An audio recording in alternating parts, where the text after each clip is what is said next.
Alright, we're back with part 3 of my review of the Liber Imperium. It's the Solar Auxilia, basically like the regular Joe humans, the conscripted or militarized forces of the solar system, Sol system, where Terra is, that are fighting in the Horus Heresy to defend their planet from Horus and his legions. Now, once again, there is not a whole lot of plastic in here. In fact, there's some plastic components and chassis maybe occasionally, but for the most part, this is an all-resin army.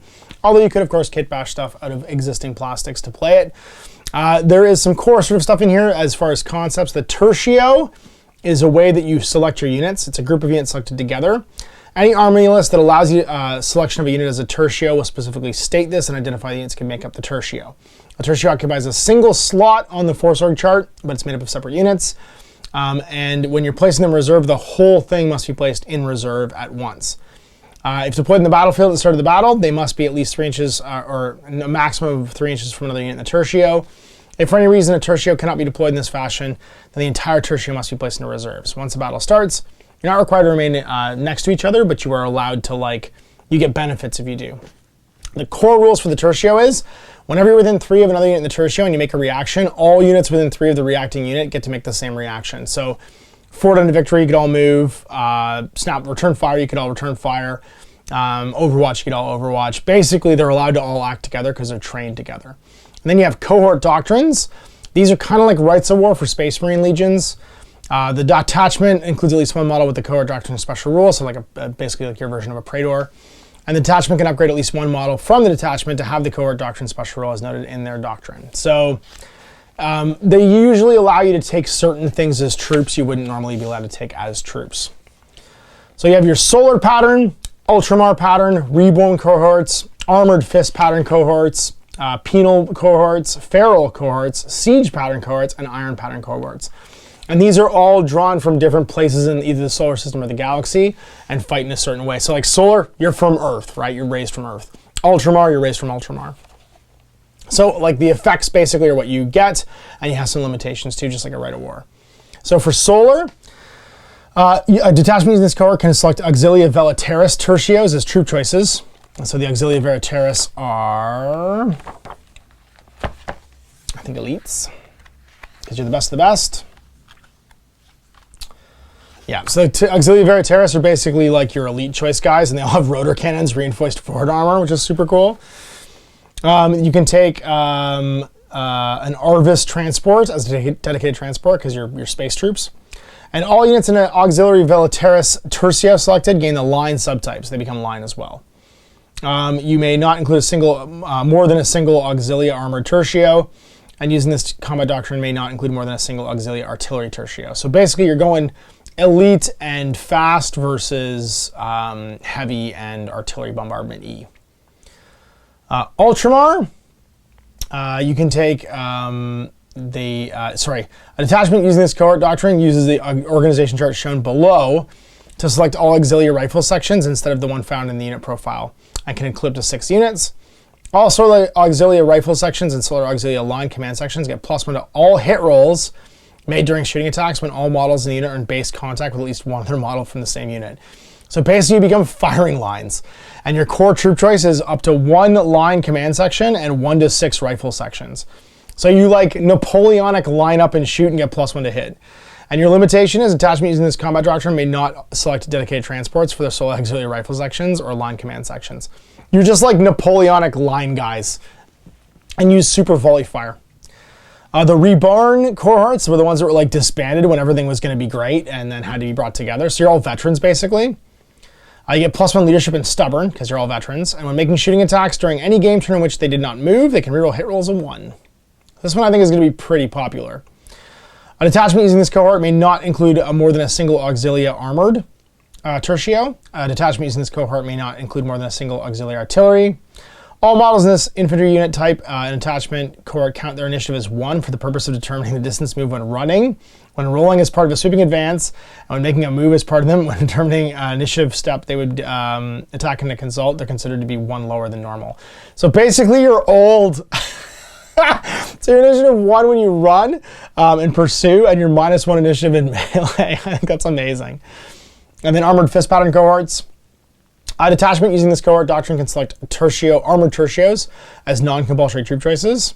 And armored tertio selected as troop choice may only include a single unit, which must be a Leman Russ strike squadron. So you get your strike squadrons as, and these are your plastics, as troop choice. In a primary detachment using this cohort doctrine, a single Solar Auxilia armored command section composed of a single Leman Russ command tank must be selected as an HQ choice. This Leman Russ command tank gains the cohort doctrine special rule and may be selected as the Army's warlord and must use the armored legate warlord trait. You get a 5+ invul and +1 ballistic skill. That's wicked. And then limitations, all units composed entirely of models of the infantry unit subtype must be embarked in a transporter or in reserve. So basically you have to be able to ride along. That one's also going to be very popular, I think, just because tanks are fun. But remember, those tanks don't become line, they're just troops. Penal pattern cohorts, all models in a unit with attachments you basically like dudes who have done some wrong. All models in a unit from a detachment using this cohort doctrine may include models with the tertio special rule, also gain Furious Charge special rule. Any model in this cohort with this cohort doctrine can replace their las rifle or Volkite charger with a las carbine, las gun, stub carbine, auto rifle, or shotgun for no points. In addition, one Auxilia in any Solar Auxilia rifle section may replace a las rifle with a heavy stubber for 5 points. All models selected as part of a Solar Auxilia get Feel No Pain 6+, which does not stack. And the limitation, all models in attachment using this cohort with a close order unit subtype lose the unit subtype, so you're not very well trained. And you cannot include more than one Auxilia Velitaris Tertio, not lots of veterans. And then your feral pattern cohorts, I love this. They're basically from worlds where you don't have a lot of technology. Any unit made up entirely of models of the infantry unit subtype may be given the Fear 1 rule for 25 points per unit. And all units, including one or more models with this tertio, gain the counterattack 1 special rule while they're in formation. So they're within 3 of other units. All units in attachment with this cohort that begin the player's assault phase with an enemy unit that's a valid target for a charge must declare a charge because they're crazy. And then all other detachments in an army with loyalist allegiance includes a detachment using this combat doctrine will consider the detachment to be distrusted allies regardless of the normal allies matrix. Because you're like, man, these guys are drinking a lot of blood and painting themselves blue. Then you get siege pattern cohorts. Detachment using this cohort doctrine may select Auxilia tertios, artillery, and armor batteries as both elites and heavies. And a model with a detachment using this cohort doctrine makes a shooting attack with any weapon with barrage or blast. You can reroll the scatter dice, but not the d6. Limitations, all units in attachment using this cohort doctrine with the option to select dedicated transport must do so, but don't have to start the battle embarked on it. Basically, you have to have gotten there somehow. And then this is the last one's kind of neat. An iron pattern cohort. It goes like basically hand in hand with the Martian allies. Detachment using this cohort doctrine may select Castellax Maniples and Thalax squads as elite choices. A Legate Marshal, Auxilia Marshal, or Auxilia Captain in attachment with this cohort may select a Cortex Controller for 15 points. And a Legate Marshal in attachment using this cohort doctrine gains the Master of Automata special rule. It's all under the Liber Mechanicum. Can't use more than a single Armored Tertio or Auxiliary Artillery Tertio. All right, we're into units. So what do we got? Well, we have a Legate Marshal. This is kind of like your Praetor. They have the Cohorts Doctrine special rule, which allows you to use it. So it's like taking a Praetor. You can unlock special army types. I mean, we're talking human stats. Weapon skill 5, strength toughness 3, 4 wounds, initiative 4, 4 attacks, leadership 10. He's brave. Independent character, stubborn and battle hardened 1. So he counts as toughness 4 for instant death. Refractor field, heavy void armor, close combat weapon, and las pistol. So 3+ save for the heavy void armor, 4+ normally. Has a ton of weapon options. Can take Artificer armor for 2+, which is pretty cool. Can take an Iron Halo. Paragon Blade, Archaeotech pistols, all that good stuff. And then your Command Tertio. So a Command Tertio must include at least 1 tactical command section and up to 2 Auxilia companion sections. The companions are kind of like your veteran sections. So the command section is 105 points, and it's a captain, right, and 4 Auxilia companions. You can upgrade the captain to be a marshal, who's slightly better with an extra attack and weapon skill if you want. And then they can have a million options. I'm not gonna go through all the options, but it's basically like everybody can have like chargers or power weapons or whatever. The laser rifles can get changed for flamers, or grenade launchers, or plasma guns, or melta guns. You'd have a command box, an augury scanner, a Vexilla. The Auxilia Marshal can have their void armor exchanged for heavy void armor for a 3+ save. And you can take a power fist and stuff too. And then your companion section, 60 points, and they're basically just 5-man las rifle void armor guys with refractor fields. They have invulnerable saves. They all have 2 wounds though, initiative 4 and 2 attacks. They're about as tough as humans can get. They have close order, which is cool. And they have tertio and stubborn, so they don't reduce their leadership. Now close order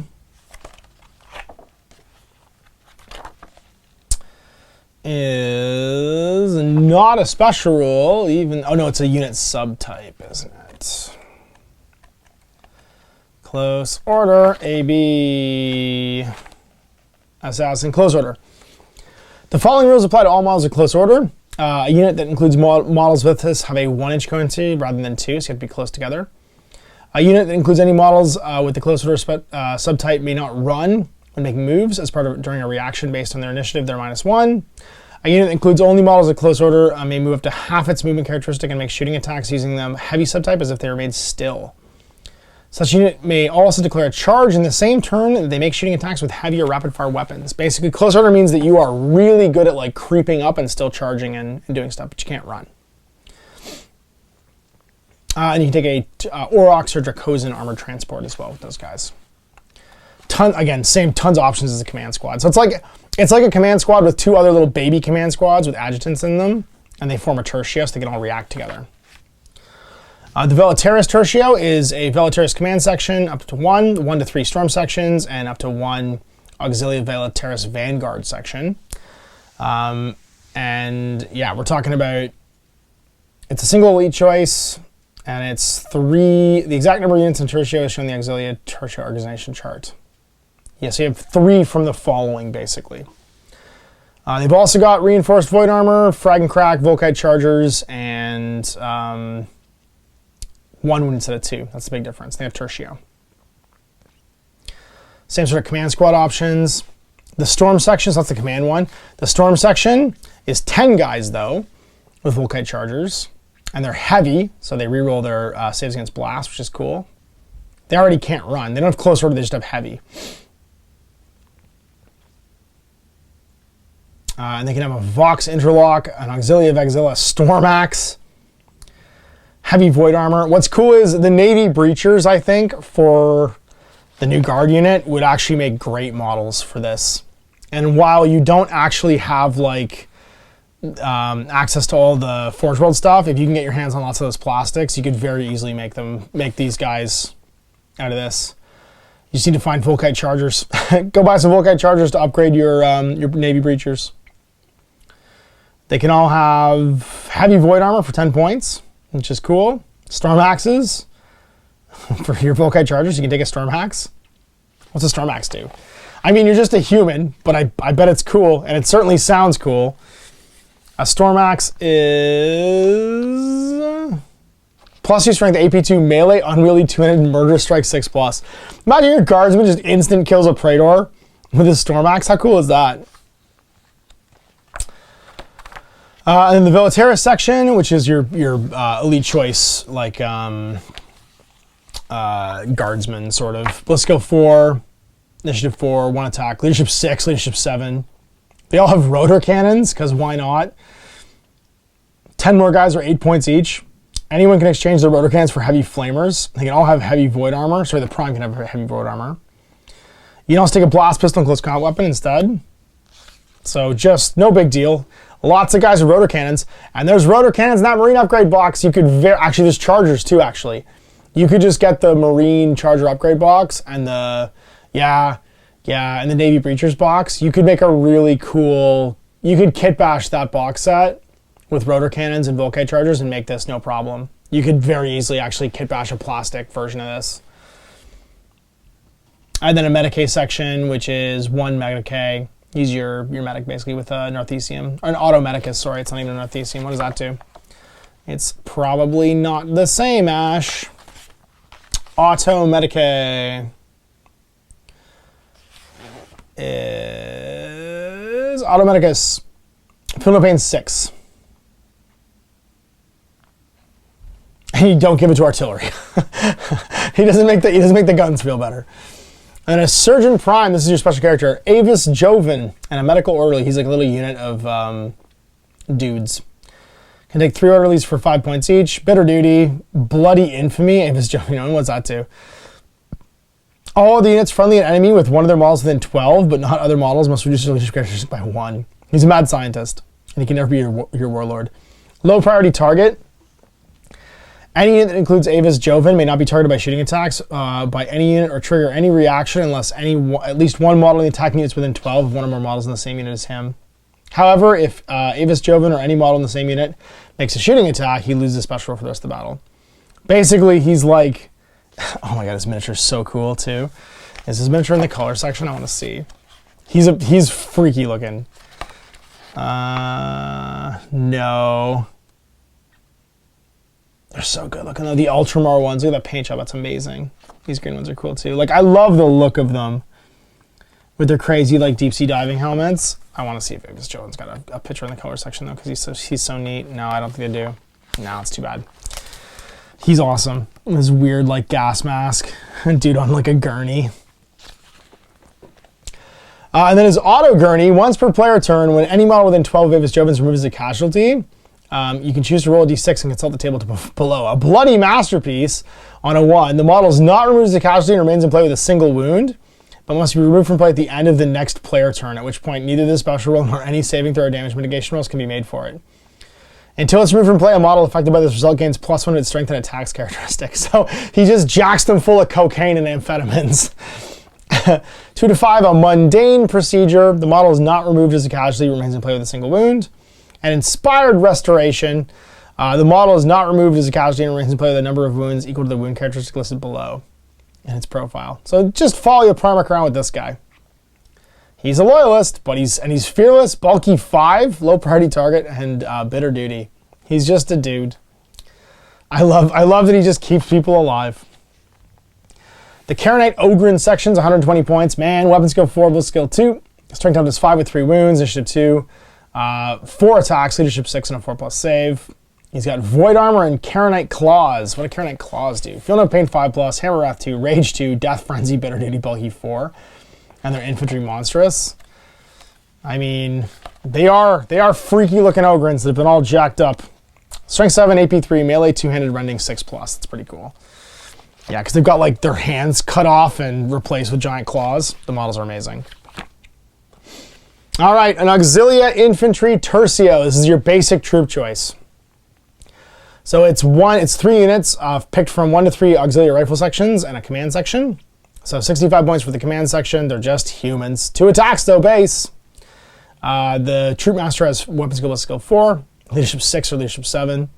Las rifle, void armor, frag grenades, and crack grenades. 4+ armor is no joke for guard, right? These are some pretty well-equipped guards. You can take a bayonet to stick for +1 strength to strength 4 in melee. You can have command vox, a Vexilla, an augury scanner, and your troop master can have like a variety of melee weapons. And you can take an Aurochs transport or Dracosan armored transport as long as you'll fit. Your rifle sections are 60 points, just 1 attack each. Your basic dog faces 10 guys. The command section is only 5 guys. Same weapon, kit out basically. And the Dracosan armored transport, it is kind of like a Lehman Russ hull. It reminds me of the Ram, which was a Sherman tank without a turret basically that got used as like a light transport. Well, like a light transport, like a heavy transport basically at the end of the war when they stopped making turrets for them. We have one parked outside the Lincoln Welland Regiment Armory here in St. Catharines because they were made here, I think, at the GM plant before it closed down. Front 13, side 12, rear 11, 22 model capacity. Can have a Gravis las cannon, which could also be given a Demolisher cannon. That one's got a Demolisher cannon, I'm pretty sure, 50 points. But if you take that, then its transport goes down to 10 because you're filling it with shells. Neato. And then an Aurochs transport, which is basically like an old school Rhino. I actually really like the Aurochs transport. And I would almost, like, it shows you that like the STC technology is in effect here, and this is like the steampunk version of the Demos Pattern Rhino. And it has the same stats. It's movement 15, bliss skill 3, front side 11. And I like it because it's like a callback to when in Rogue Trader you actually just had rhinos for your guard armies. The Arvis is a flyer, hover transport, transport's 12. Lightnings and thunderbolts, right? So flyers, I like they're actually in here. They look about the same as the ones that are in the PDF for the Marines, except of course movement or both skills 3 on each of them. And then your armored tertios. Here's we get into the plastics now. You can take Leman Russes and Leman Russ command tanks, and they're just Leman Russes. They have outflank, which is cool, and that's the command section. And then outflank on the Leman Russ Strike Squadron 2. They could have turret-mounted Gravis las cannons, 2 turret-mounted Gravis auto cannons, or a Vanquisher battle cannon, which is amazing. It's a reason for me to use my old Forge World Leman Russes. But I love that the Leman Russ is actually in here, and it's named after the Space Wolves Primarch. You didn't put in the Rogel Dorn, why not? It's brand new and cool. And then a Assault Squadron of Leman Russes is Demolishers. So you use plastic Demolishers as well. And the Artillery Tertio allows you to take a Rapier battery, a Tarantula Sentry battery, and a command section. And so you basically get a Auxilia veteran-like command squad, just like for the Rifle Squad. And then Tarantulas or Rapiers, which are kind of the same as the Marine ones, except their crewmen are different, right? Actually, this one doesn't even have crewmen, sorry. They're just sentry guns. They don't even have crew. They're just bliss skill 2. And the Rapiers have gunners, though, because it's automated artillery with sentry protocols. The Malkador, front side 13, 5 hull points. Independent fire control, because it can fire its guns but when it's stunned and stuff. You can take Basilisk. So again, there is Forge World ones you can see here, but you could definitely use the plastic one as well. And you can also replace it with a Medusa Mortar. So use the plastic there too. The Valdor, which is the laser tank hunter with a neutron beam laser. And you can take the little Cyclops demo vehicle. It's so cute. That's a little operator. You can go blow stuff up. Malkador Furnace with its big gun with the Inferno Cannon. And a Stormhammer, which is like a weirdly resiny, Forge Worldy Baneblade. And it laughs off the Baneblade faction. I love it. It's got just like a rack of side multi-lasers, which can be upgraded to heavy bolters too. 12 hull points, 500 points. It's your super heavy tank. A Stormhammer. It's a very, like, even the sculpting on the Forge World one is very old school epic, which I think is really cool. And the Stormhammer cannon is legit. Stormhammer cannon. 72-inch range strength, 8 AP3, ordnance 1, massive blast 7. It just explodes out a huge kaboom. And that's it. So again, lots of resin in here, but the vehicle's all in plastic for the most part. The one problem is, of course, that if you're using plastic Leman Russes, you're going to have to find... I would just use Demos Pattern Rhinos, to be honest with you. You could just convert them into these things. What are they? The transport options, the Aurochs transport, because it's basically a Rhino, right? It's a Rhino that's got a Pinto heavy stubber multi-laser, and it doesn't even have a gun. Like, it doesn't have a gun base, so you just got to find some heavy stubbers off your Leman Russes to stick on them, and you can convert all this. So, weirdly, of all of them, the Solar Auxilia feels like it has the most potential to be played as an all-plastic army, and I think that's you're definitely going to see some people converting that stuff up, giving them las guns, and giving the because you can use the Krieg too, actually, or mix the Krieg arms onto the whatchamacallit, the new Navy Breachers to make those two. All right, so we're on to the Divisio Assassinorum, and I will have that as my fourth part of this book review, which you can check up here in the cards. Thanks to Ash. Upper Gaming. Hey there, I hope you enjoyed that video. There are tons of other games already recorded for you to watch. Click over to my channel page if you haven't already, and have a look to the dozens of playlists full of videos. I guarantee you'll discover a game you haven't seen played before. I put out new videos 7 days a week, and every day is themed to a different genre as I continue to explore the wider world of gaming. Of course, none of that's possible without you, the viewer, so click a like and subscribe if you'd like to stay on top of what's happening here daily. My 2 kids and I are massively grateful to be able to have the flexibility of this job so I can always maximize my time with them. If you want to support me continue to put out this content, it's only possible because of my amazing backers on Patreon who support the studio, equipment, and model cost, as well as being how I make the bulk of my living. You can also help out by buying a t-shirt through Spreadshirt, a measuring gauge or widget from Death Ray Designs, or buying one of my games and supplements like Last Days, Gamma Wolves, and Blaster. As a way of showing my appreciation, patrons get early access to new games and supplements that I write throughout the course of the year. Huge thanks for watching, it really does help out, and happy gaming.